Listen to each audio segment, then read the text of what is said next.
네, 오늘 여러분과 함께 살펴볼 자료는요, 바로 핀테크 기업들입니다.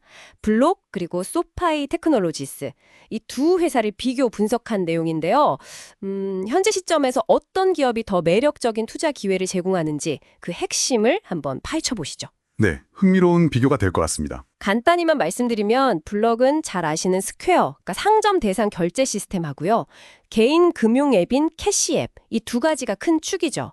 특히 비트코인 쪽이 좀 힘을 싣는 모습이고요. 맞습니다. 반면에 소파이는 이제 지점 없이 완전한 디지털 은행 모델로 정말 무섭게 성장 중인 곳입니다. 네, 그렇죠. 자, 그럼 블록부터 좀 더 자세히 살펴볼까요? 네, 말씀드린 대로 상인을 위한 스퀘어, 그리고 개인 금융 플랫폼인 캐시 앱. 이 캐시 앱이 월 사용자가 5,700만 명이나 된다고 해요. 오, 상당하네요. 네, 뭐 송금부터 주식, 비트코인 거래까지 되니까 확실히 젊은 층에게 어필하는 것 같아요. 그렇죠. 기늘이 가능하죠. 2024년 매출이 219억 달러, 전년 대비 25% 늘었고요. 2025년 1분기에는 총 이익도 한 9% 증가했고, 영업이익하고 그 EBITDA라고 하죠. 보통 이제 세금이나 이자 이런 거 빼기 전 현금 창출 능력 보여주는 지표. 네, 맞습니다. 이것도 사상 최고치를 기록했다고 합니다. 실적만 보면 좋아 보여요. 여기서 근데 정말 흥미로운 지점은 블록의 비트코인 전략이에요. 아, 네. 단순히 뭐 거래를 중개하는 걸 넘어서서 그 CEO 잭도시 주도로 하드웨어 지갑이라든가 아니면 채굴 장비 개발, 이런 생태계 확장에 직접 힘을 쏟고 있거든요. 직접 개발까지 하는군요.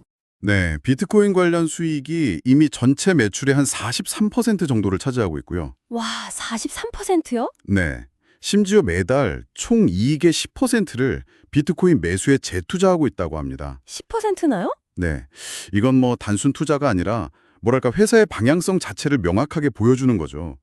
비트코인 생태계 자체에 대한 아주 장기적인 베팅으로 보입니다. 근데 매달 이익의 10%를 변동성이 큰 비트코인에 재투자한다는 건, 와, 진짜 과감한 행보인데요. 그렇죠. 리스크도 분명히 있죠. 네. 그래서 그런지 최근 2025년 1분기 매출은 한 3% 정도 감소했고, 주가도 보니까 지난 1년간 4% 상승에 그쳤어요.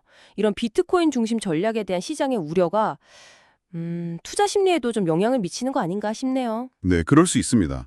특정 자산에 대한 의존도가 높다는 건 기회인 동시에 분명한 리스크 요인이죠. 그렇죠. 자, 그럼 블럭이 이렇게 비트코인 생태계에 좀 집중하는 동안 완전히 다른 길을 가는 소파이. 소파이는 어떤가요?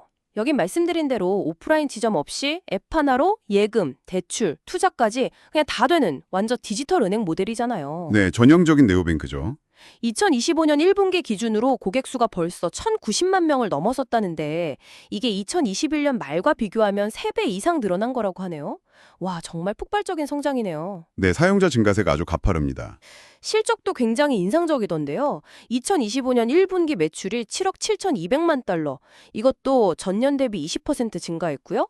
특히 금융 서비스 부문 매출은 2배 이상 늘었다고 해요. 네, 그 부분이 핵심 성장 동력 중 하나입니다. 그리고 2024년에는 처음으로 연간 순이익 흑자를 냈고 올해도 보니까 3억 2천만 달러에서 3억 3천만 달러 정도 긍정적인 순이익을 전망하면서 신규 회원도 280만 명이나 유치하겠다는 목표를 세웠다고 합니다. 네, 성장과 수익성 개선을 동시에 보여주고 있는 거죠. 와, 그러니까 주가도 지난 1년간 211%나 급등했군요.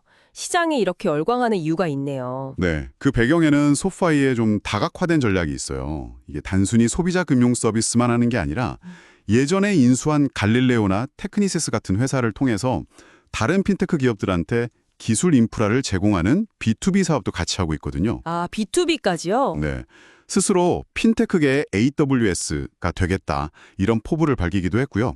이런 다각화된 접근 방식이 소파이의 어떤 강점이자 차별점으로 평가받는 부분입니다. 자체 서비스도 하고 플랫폼도 제공하고 투트랙 전략이군요. 그렇죠. 하지만 뭐 당연히 과제도 있습니다. 핀테크 시장 경쟁은 아시다시피 점점 치열해지고 있고요. 특히 기존의 큰 은행들이 디지털 전환에 막 속도를 내는 점은 좀 부담일 수 있죠. 아, 그쵸. 기존 강자들의 반격도 만만치 않겠네요. 네, 그리고 또 금융산업이니까 뭐 금리 변동 같은 거시경제 환경 변화나 아니면 새로운 규제가 도입될 가능성, 이런 것들도 늘 주시해야 할 변수고요. 그렇군요.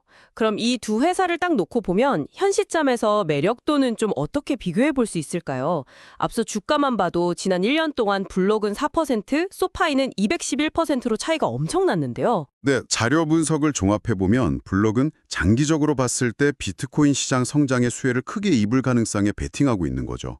하지만 단기적으로는 성장세가 좀 둔화된 모습이고 또 말씀하신 그 비트코인 집중 전략에 대한 리스크가 좀 뚜렷하게 보입니다.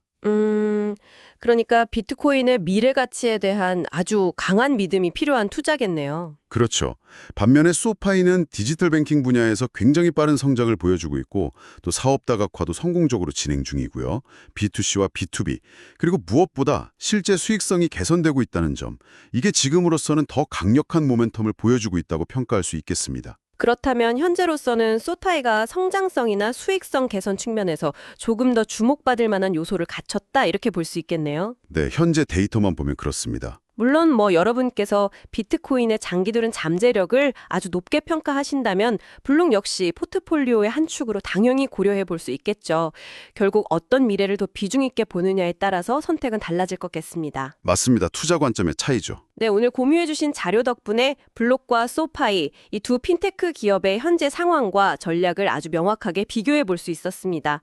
블록의 어떻게 보면 비트코인 올인 전략 그리고 소파이의 다각화 민 수익성 중심 성장 전략. 참 다른 길을 가고 있네요. 네, 아주 다른 색깔의 회사들이죠. 마지막으로 이런 질문을 하나 던져보면서 마무리하면 어떨까 싶은데요. 네, 어떤 질문인가요? 이 두 혁신적인 기업 외에도 사실 막대한 자본과 고객 기반을 가진 기존의 대형 은행들이 있잖아요.